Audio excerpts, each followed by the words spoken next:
This is unacceptable. Paanong nangyari ito? Galit na tanong ni Don Fernan Silva. Tumayo pa siya mula sa kanyang upuan at hinampas ng malakas ang lamesa. Siya ang may-ari ng pinakatanyag na shipping company sa buong bansa. Kararating lamang sa kanya ng balita, na ang kanyang pinagkakatiwalaang vice-presidente ay lumipad papunta sa ibang bansa, dala ang malaking pera na galing sa kanilang kumpanya. Lahat ng mga nasa loob ng silid, ay natahimik at agad na tumungo. Hindi magawang salubungin ang tingin ng nagpupuyos na senyor. Kasalukuyan silang nagmi-meeting, noong biglang pumasok ang isang executive ng kumpanya, para ipaalam ang balita sa kanila. We learned that he created a ghost company abroad. Doon niya ipinapadala ang funds galing sa mga nakukuha niya sa kumpanya. He used fake accounts. Shut up! Ani Don Fernan. Itinapon niya ang mga folder na nasa kanyang harapan. Huminga ng malalim si Don Fernan, at pilit na pinakalma ang sarili. Sinapon niya ang kanyang dibdib at muling naupo. Get out, mahinang sabi niya. Nagkatinginan ang mga board members, at hindi agad kumilos. Ngunit noong tiningnan sila ng masama ni Don Fernan, ay agad silang nagpulasan palabas ng silid. Ito ang inabutan ni Doña Paulina Silva, ang asawa ni Don Fernan. Napansin nito ang asawa na naghahabol ng hininga sa upuan nito. Fernan. Dali-daling lumapit si Paulina kay Fernan. Noong makita niyang namumutla ito, ay agad siyang kumuhang tubig at akmang paiinumin ito ng tubig. Ngunit umungol na ng malakas si Fernan. Diyos ko! Tulungan niyo kami! Ang Don! Sigaw ni Paulina. Maluha-luha na siya, at inakap na ang asawa na inaatake na sa puso. Agad na may pumasok na mga kalalakihan sa loob ng silid. Ang mga tauhan ni Fernan. Tinulungan ng mga ito na dalhin si Fernan sa ospital.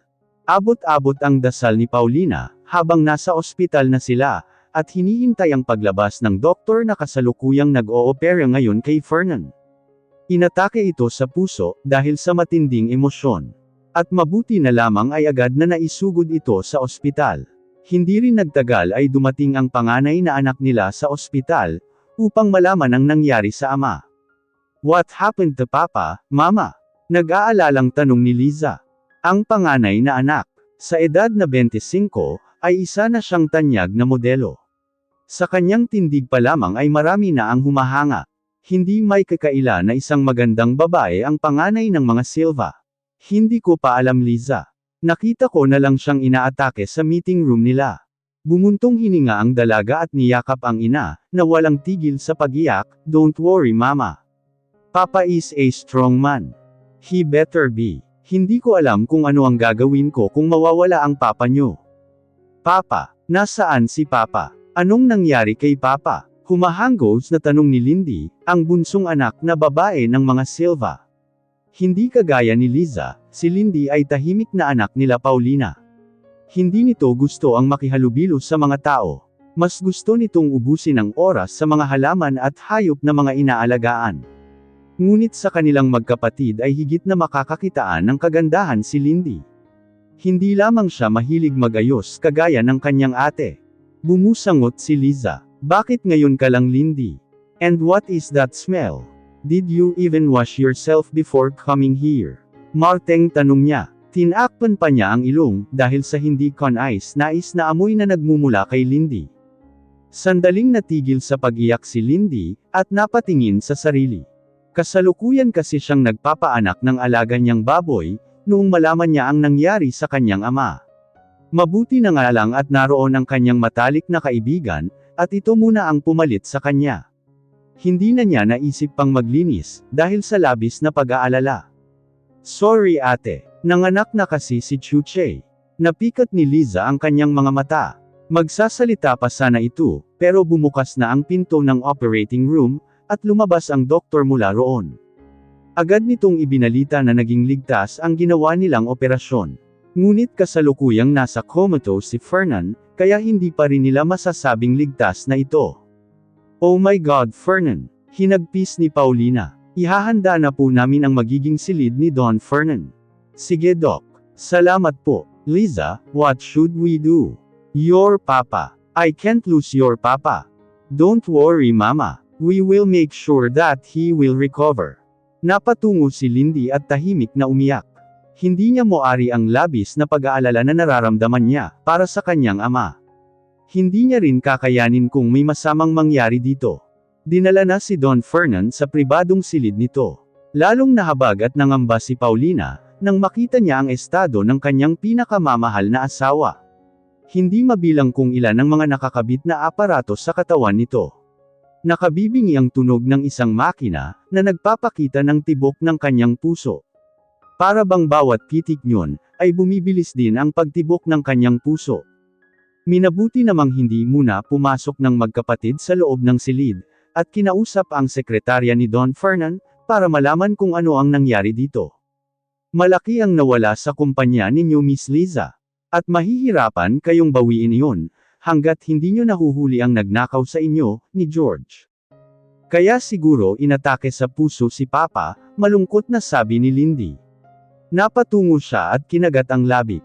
Labis siyang naawa para sa kanyang ama. Mahal na mahal nito ang kumpanya nila. Ano na po ang ginagawa ng board tungkol doon? Nahuli na ba siya? Sadly no. Pero nagsampa na kami ng kaso, at naipasa na rin namin sa NBI ang reklamo. But you need to think of something, para mapunan ang nawala sa kumpanya nyo. Dahil kung hindi ay maaring mawala ito sa inyo. Napabuga ng hangin si Liza. Tumungo siya rito. Bilang panganay, alam niyang siya ang dapat na pumalit pansamantala sa kanyang ama. Sigurado rin siya na hindi magagawang tumayo bilang chairman ng kumpanya ng kanyang ina, dahil labis itong nasasaktan, dahil sa nangyari sa kanilang ama. Sige George. Maraming salamat. Tumungo si George sa kanila, at nagpaalam na. Ano na ang gagawin natin ngayon ate? Arko ang kilay ni Liza at hinarap ang kapatid.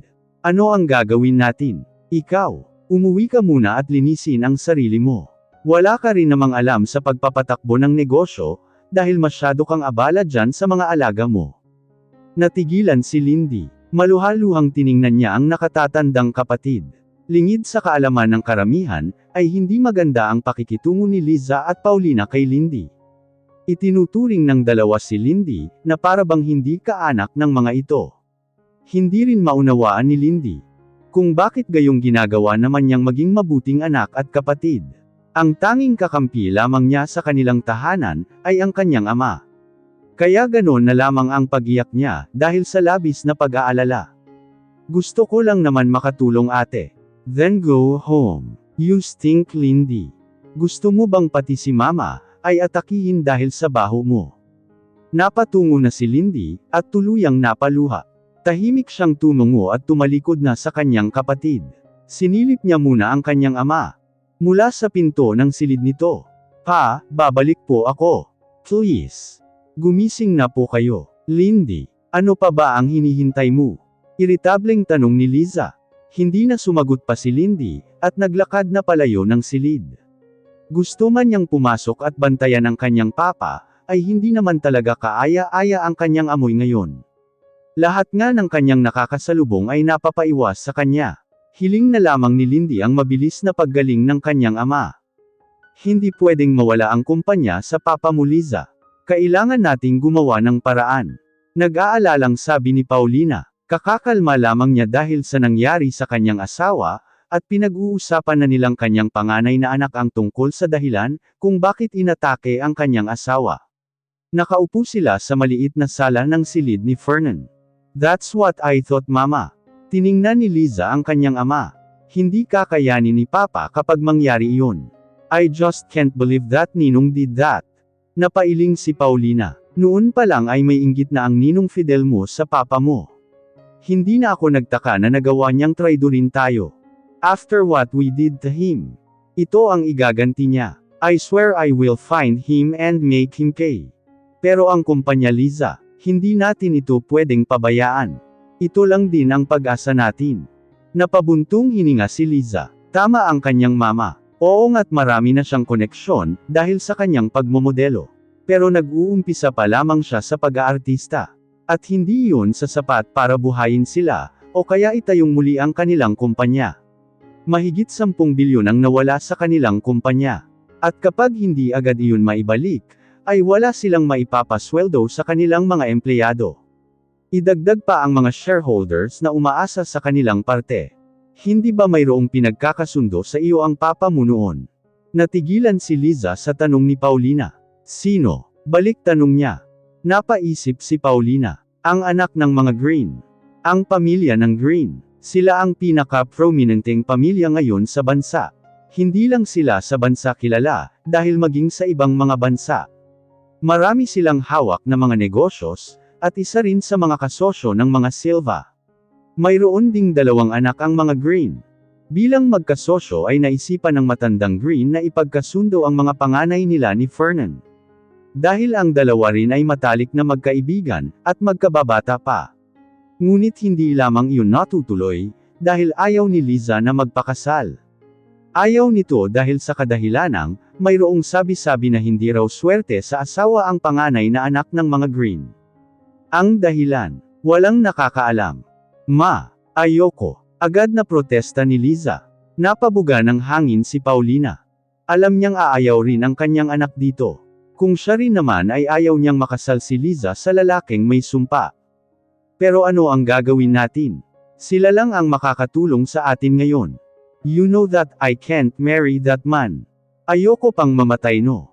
I know what to do. Kailan ba babalik ang walang kwenta mong kapatid? Hindi ko alam ma. And I don't care. Sobrang baho niya kanina. At kahit anong linis niya ay hindi na yun mawawala sa kanya. She stink too much. Natigilan si Liza. Wait, don't tell me. Ngumiti si Paulina at tumango sa anak. Yes, tugon niya hindi pa man nagtatanong ang anak. Agad na natawa si Liza at tumango-tango.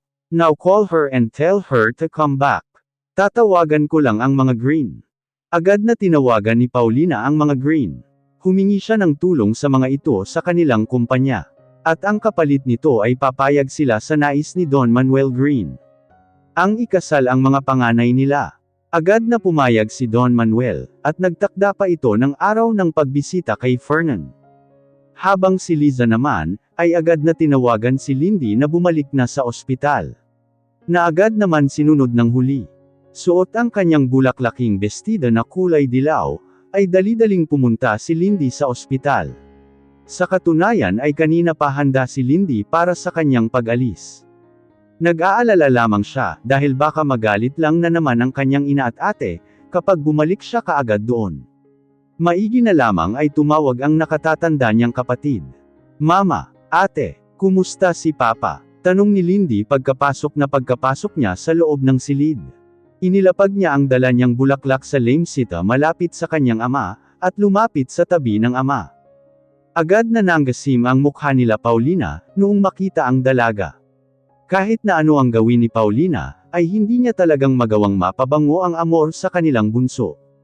Papa, nakakaawa ka naman, malungkot na sabi ni Lindy.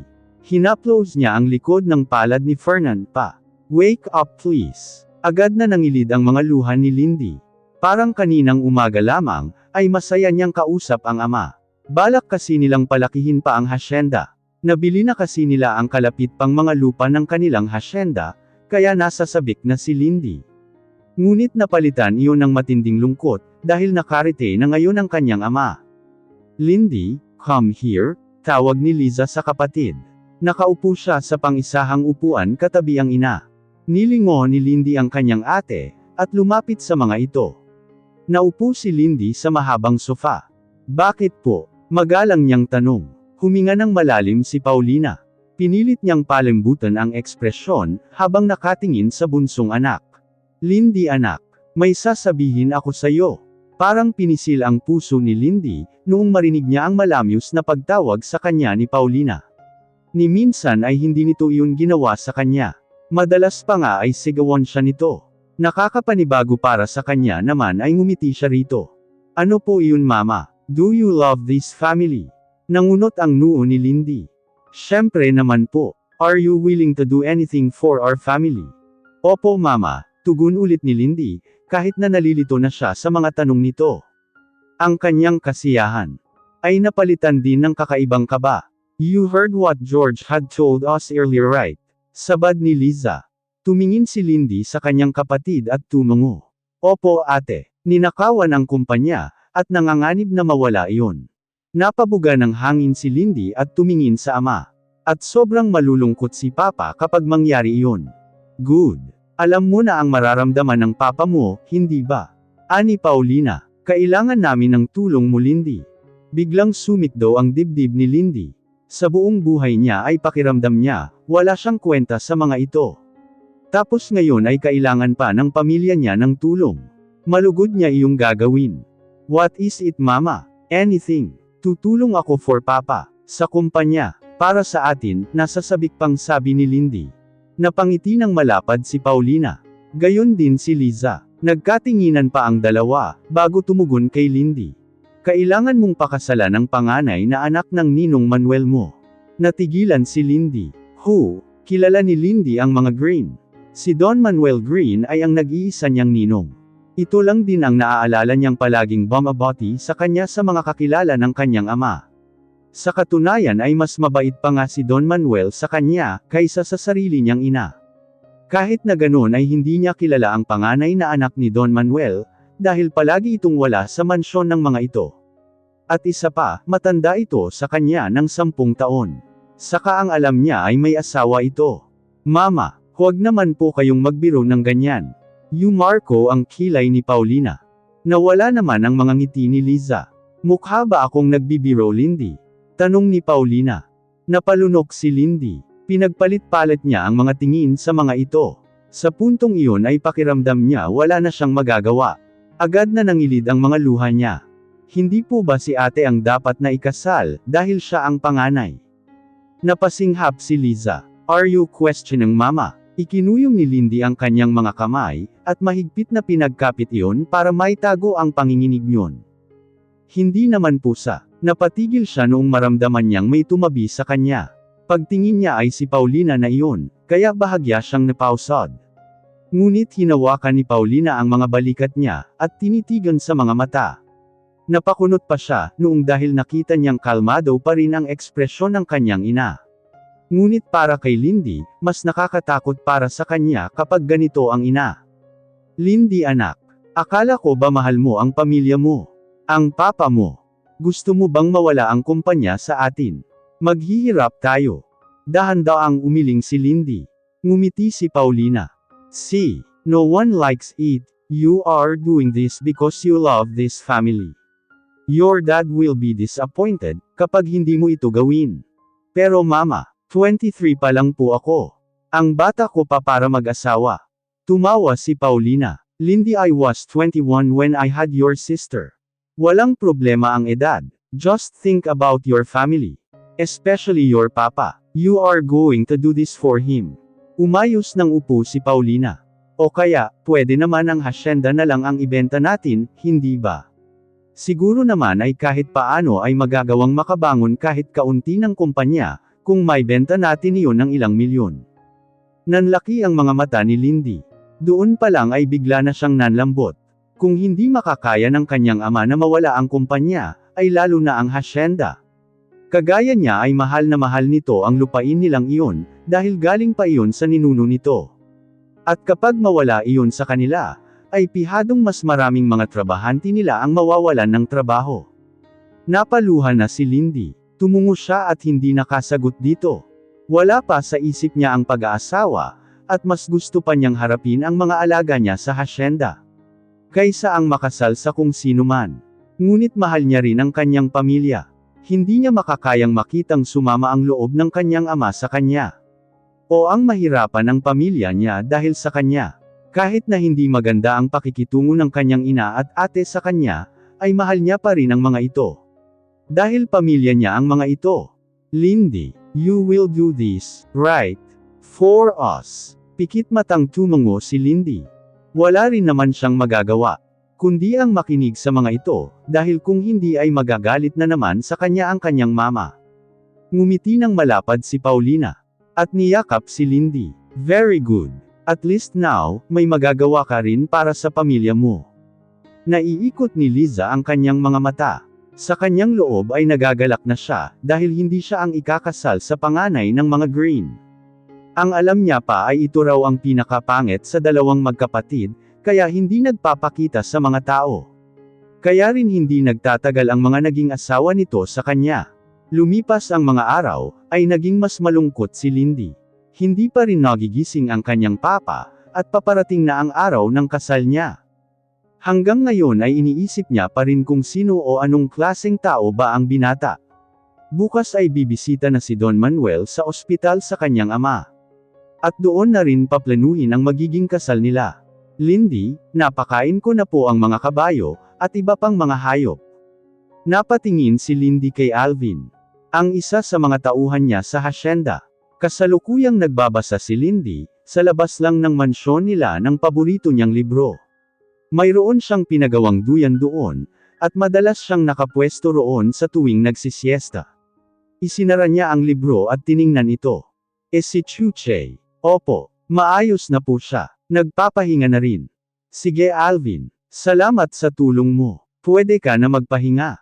Tumungo ang binata at nagpaalam na kay Lindy. Ang Hacienda Clarita, ang pinakamalawak na lupa na hawak ng mga Silva. Ipinangalan ito sa lola ni Don Fernan, at matagal nang hawak ng pamilya. Noong una ay maliit lamang ito, hanggang sa unti-unting lumaki ng lumaki, at naging sakahan na rin ang ibang lupain. Ngunit sa kanilang magkapatid, ay si Lindy lamang ang nagkaroon ng interest dito.